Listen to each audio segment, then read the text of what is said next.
Nuestra presentación es sobre la censura en Argentina y Venezuela relacionado con regímenes autoritarios como lo que Argentina tuvo en los años 70 y lo que Venezuela tiene ahora. Para dar contexto de la dictadura de Argentina en los años 70, después de un golpe de Estado en 1976 se formó en Argentina una dictadura militar que duró hasta 1983.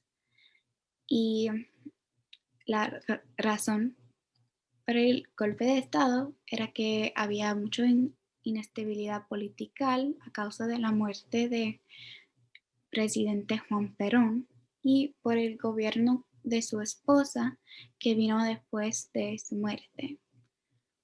Ella no era muy popular con los militares y entonces ellos ah, planearon un golpe de Estado y la dictadura militar formó un proceso de reorganización nacional que fue muy conocido por establecer un plan sistemático de terrorismo y la desaparición de personas. Y este periodo de tiempo durante la dictadura fue conocido como la Guerra Sucia y causó mucha muerte, secuestros, torturas y la desaparición de miles de personas. Entonces, durante este tiempo, como en muchos regímenes y dictaduras del tiempo, estaban buscando la gente que estaban en contra de sus ideas y entonces organizaron una serie de procedimientos para neutralizar ideas en contra de la ideología del gobierno. Unos de esos procedimientos fue en contra de los medios de comunicación y los medios de comunicaciones fueron muy impactados por persecuciones, censuras y prohibiciones. Todo eso fue para controlar la población y las ideas que estaban en el público. Y se podía hacer esto con listas negras, donde se prohibieron libros, canciones, películas, revistas, etc. Y se persiguió a ciertos escritores, artistas, educadores, poetas, periodistas e intelectuales. Muchos artistas y autores fueron prohibidos o a veces asesinados si sus ideas fueron muy en contra del gobierno y su ideología. Ahora hablaremos sobre la actual crisis política en Venezuela y cómo el país ha llegado a ser el tercer menos libre del mundo.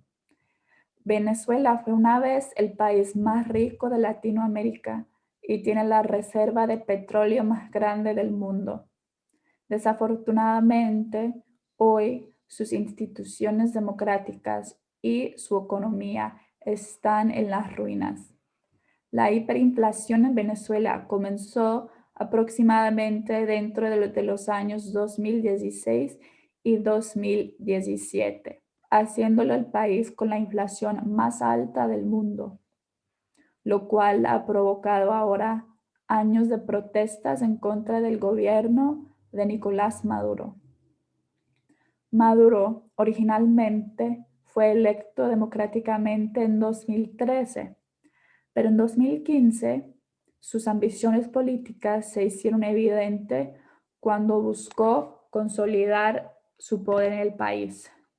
Maduro vio que su poder estaba en riesgo cuando una coalición de partidos de oposición llamados Mesa de la Unidad Democrática ganó una mayoría de 2/3 en la Asamblea Nacional. En respuesta, Maduro inmediatamente reemplazó varios jueces de la Corte Suprema con adeptos fieles a él. Con solo un año después, en marzo 2017, la Corte decidió sustraer a esta Asamblea Nacional de sus poderes, lo cual provocó muchísimas protestas y manifestaciones. Aunque el dictamen fue revertido unos días después, el daño ya estaba hecho. El pueblo venezolano, es más, la comunidad internacional ya sabía por dónde iba el futuro democrático del país. A pesar de la violencia por todo el país y el clamor público, el presidente Maduro llevó adelante una elección en julio para elegir representantes para el nuevo cuerpo del gobierno, llamado la Asamblea Nacional Constituyente, lo cual fue formado por Maduro para que él pudiera reemplazar a la Asamblea Nacional, eliminando toda posición al gobierno de Maduro. En estas votaciones, los venezolanos no tuvieron la opción a elegir si la asamblea debiera existir. Solo podían elegir a sus miembros. A pesar de que la oposición boicoteó las elecciones, Maduro las mantuvo de todas maneras y supuestamente ganó la mayoría. Con esta supuesta ganancia, el gobierno de Maduro fabricó una ilusión de apoyo público. El gobierno garantizó que aproximadamente 8 millones de personas, o más o menos 40% de la población votó, pero los expertos afirman que esta cifra es mucho menos, aproximadamente 3 millones. La gran mayoría de la comunidad internacional desaprueban de las elecciones. Incluso los Estados Unidos impuso sanciones económicas sobre Maduro. Por ende, Maduro ha intentado censurar todo lo que pueda para poder seguir en el poder. Un ejemplo específico de esto es la Ley contra el Odio, que fue aprobado por el gobierno de Maduro en 2017. Aunque suene a nivel superficial, bonito y humanitario, es fundamentalmente antidemocrática y fue aprobada por la Asamblea Nacional Constituyente ilegítima.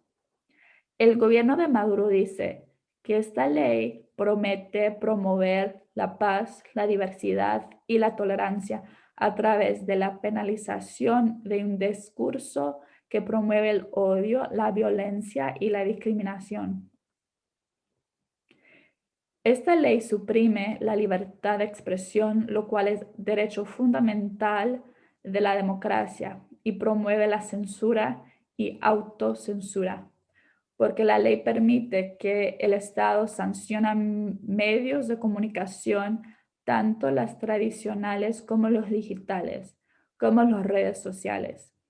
Así, el Estado puede bloquear sitios de web, quitar contenido e imponer sentencias de cárcel hasta los 20 años.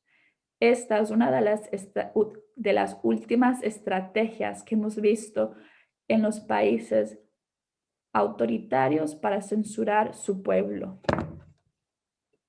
La censura del pueblo argentino estuvo presente durante todo el periodo que se está discutiendo, lo que también se conoce como la Guerra Sucia. Una buena forma de resumir algunas de las cosas que sucedieron en el país durante este tiempo es de una cita de Britannica.com, que dice que el gobierno impuso la censura, prohibió los sindicatos y puso al gobierno estatal y municipal bajo control militar. Una cosa que la Guerra Sucia fue finalmente conocida fue por las desapariciones, asesinatos o exiliados comunes de periodistas, con un total estimado de 30,000 personas asesinadas o simplemente desaparecidas. También existe una fuerte censura hoy en Venezuela. Es importante mencionar que la Constitución de Venezuela protege la libertad de opinión, expresión y prensa, pero actualmente está siendo violada. El lento deterioro de la libertad de expresión y el acceso a la información ha ido empeorando lentamente desde aproximadamente 2010 y se ha trasladado a dos presidentes diferentes, Hugo Chávez y en este momento Nicolás Maduro. Con los avances de la tecnología desde la Guerra Sucia, Venezuela ha sido eficaz en adaptarse a todos los diferentes medios desde donde se puede acceder a la información. Este incluye televisión, radio, periódicos e Internet. A modo de ejemplo, en 1988, Venezuela tenía 24 estaciones de televisión nacionales, donde el 88% eran administradas por empresas independientes, mientras que solo el 12% de ellas eran administradas por el gobierno. Mientras que en el 2014, con un total de 105 estaciones de televisión, el 46% eran de fuentes independientes, mientras que el 54% eran administrados por el gobierno. Por lo que la cantidad de propaganda gubernamental que los ciudadanos venezolanos ven en la televisión ha aumentado drásticamente.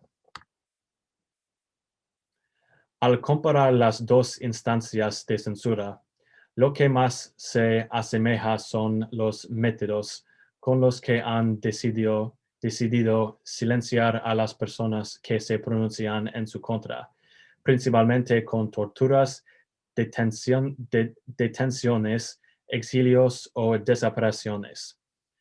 Los métodos de censura en ambos casos también involucraron a los medios, se censuraron para que suprimieran información como televisión, radio, internet y periódicos o revistas.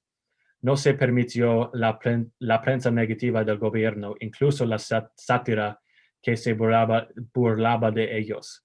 Eventualmente, como resultado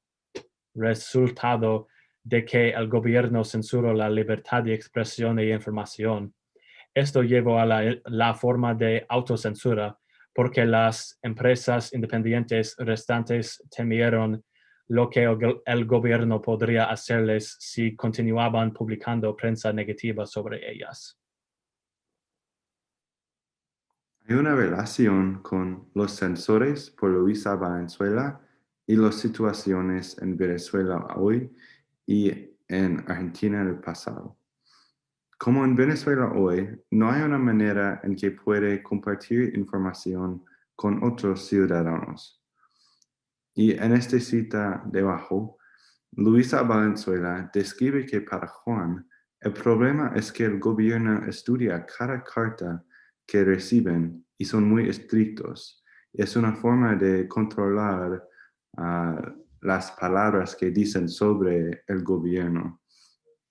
Y es como en Venezuela, ellos censuran información sobre la crisis política y también otras cosas malas en su país.